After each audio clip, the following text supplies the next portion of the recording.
सब विस्तार से बताती हूँ, आप बैठो तो सही। कुबेर महाराज, चलो जोड़ी बनाते हैं।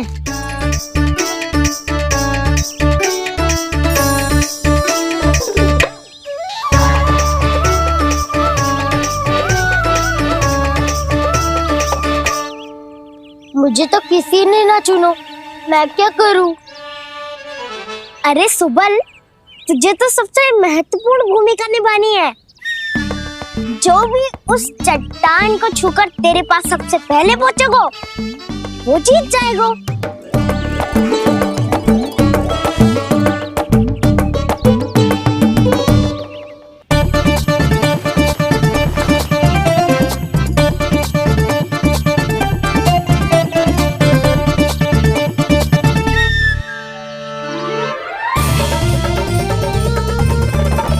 आरंभ करो।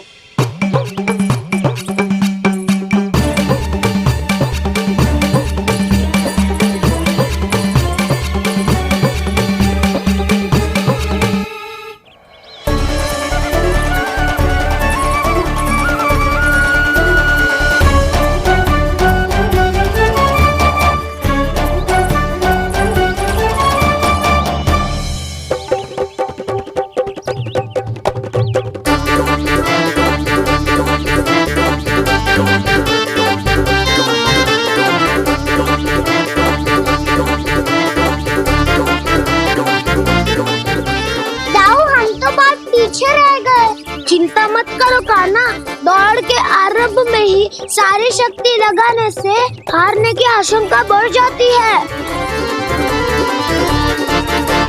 देखो वो दोनों थक रहे हैं, यही समय है अपनी गति बढ़ाने का।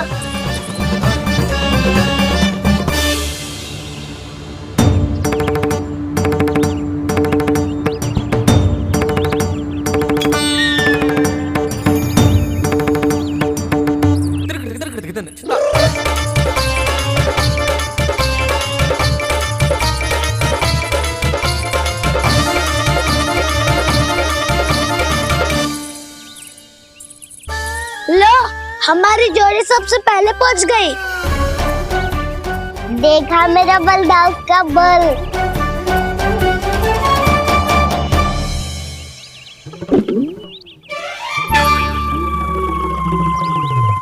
ताऊ, वो देखो।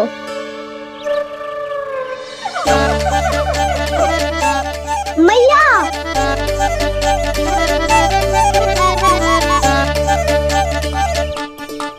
अपने परिवार या अपने सखाओं के साथ या किसी ऐसे व्यक्ति के साथ जिसे उसकी आवश्यकता हो, बांट लेना चाहिए ताकि सबके पास पर्याप्त हो और किसी को भी कछु कमी ना हो, किसी को वस्त्र के बिना रहना ना पड़े, भोजन के बिना सोना ना पड़े।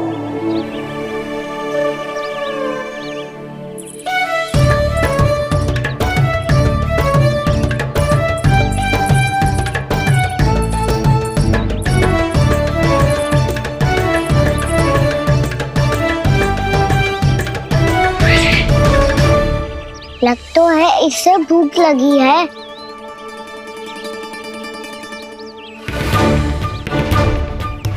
मेरी और क्या देख रहे हो? तुम्हारी पोटली में कुछ तो होगा, दे दो उसे। मेरे नैना मैया ने क्या की थी? जब हम किसी और को देते हैं ना, उससे अनेक गुना नारायण हमें वापिस कर देते हैं।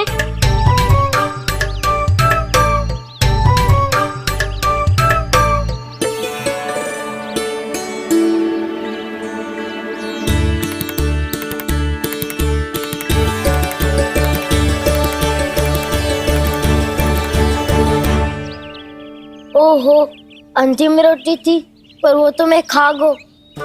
अब तो बस मेरे हाथ में माखन लगा रह गो है।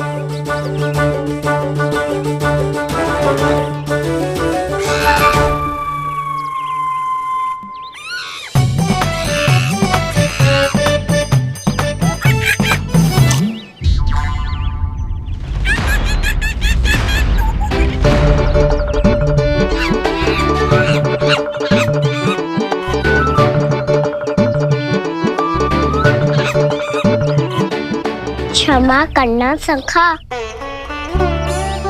तुम्हें देने के लिए मेरे पास कुछ नहीं है। अब आप ही बताओ, कोई 2 गुना मूल्य देगो तो हम शीघ्र ही धनवान बन जाएंगे कि ना? पर कोई 2 गुना मूल्य देगो ही क्यों? हो सकता है कि उनके पास अधिक धन हो, या उनकी तिजोरी में सामान आ रहा हो, या फिर उन्हें भलाई करने का रोग हो। हमें तो आम खाने से मतलब है ना नंदराज। गुटली गिन के हमें क्या लेना देना? मैंने तो निर्णय ले लिया है कि उसकी सिर्फ मान लोगी। बस नारायण को साक्षी मानकर जब प्रण ही तो लेना है कि सारा का सारा दूध, घी, माखन अब से केवल उन्हीं को देना है मैंने। बस इतनी मांग रखी उसने? हाँ, आपको विश्वास ना हो रहा हो तो गोकुल में किसी से भी पूछ लियो।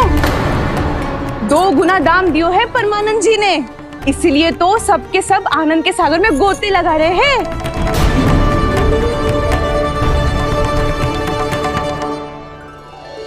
हे नारायण, सुनी है गांव वालों को 2 गुना लाभ हुआ है आज। पर मैं तो माखन बेच ही ना पाई, क्योंकि हाट जाने के लिए कोई साधन ही ना मिलो मुझे। ये नया माखन अभी अभी बनायो है मैंने।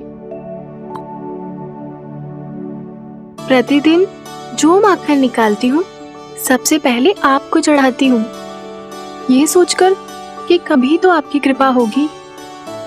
पर जाने आपका आशीर्वाद कब मिलेगा मुझे। पर जाने कब आपका आशीर्वाद मिलेगा मुझे। यदि इस बार भी मेरा माखन बेकार हो गयो ना, तो सच्ची कह रही हूँ, कल से भोग में आपको कुछ भी ना चढ़ाऊंगी मैं। कल से भोग में आपको कुछ भी ना चढ़ाऊंगी मैं।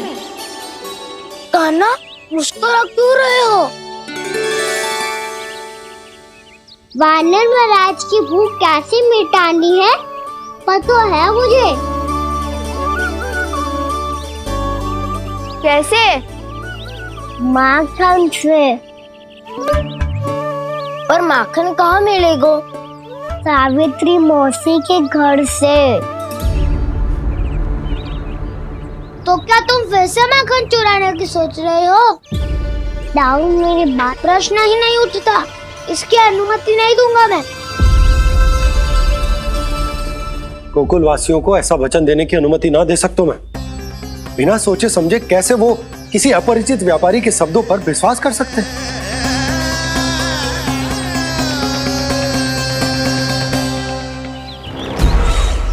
महाराज, गोकुल वासियों को अब धन के जाल जंजाल में फंसने से कोई नहीं रोक सकता। महाराज, मैं धन का ऐसा स्वाद चखा कर आया हूँ कि नंद चाहे जितना प्रयास करे, अब कोई भी गोकुल वासी उसके हित वचन सुनेगा भी नहीं। महाराज, ये बहुत गंभीर बात है, हमें सभा बुलानी होगी यशोदा। जशोदा जी, आप ही कुछ कहो ना नंदराज से। जे अधिक ही सोच रहे, इतनी चिंता करने की कोई आवश्यकता ना है। आवश्यकता तो है। वैसे तो जब कोई लोभ के जाल में फंस जाता है तो उसका बाहर निकलना असंभव है, किंतु फिर भी अपनी दृष्टि चौकन्नी रखना और कान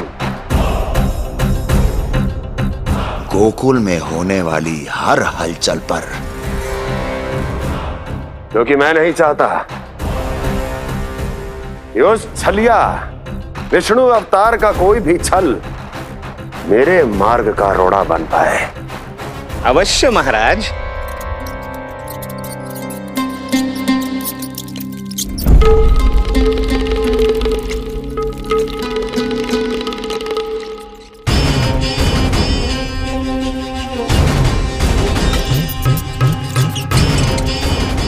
लोभ,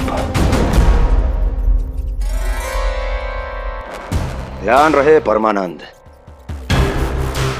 गोकुल वासियों पर लोभ का प्रभाव हर बीतते क्षण के साथ बढ़ता चला जाना चाहिए। महाराज, जैसे किसी कबूतर को बिल्ली दबोच लेती है, वैसे ही मेरा फैलाया हुआ लोभ गोकुल वासियों को अपने पंजों में दबोच लेगा, सब झटक लूंगा।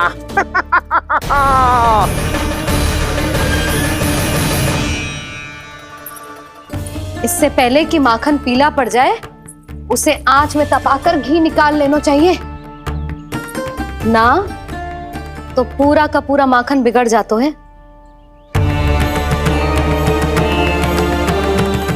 मैं अभी बोला से कहकर सारे ग्वाल ग्वालियरों की सभा बुलाता हूं। मुझे सबसे बहुत महत्वपूर्ण विषय पर बात करनी है।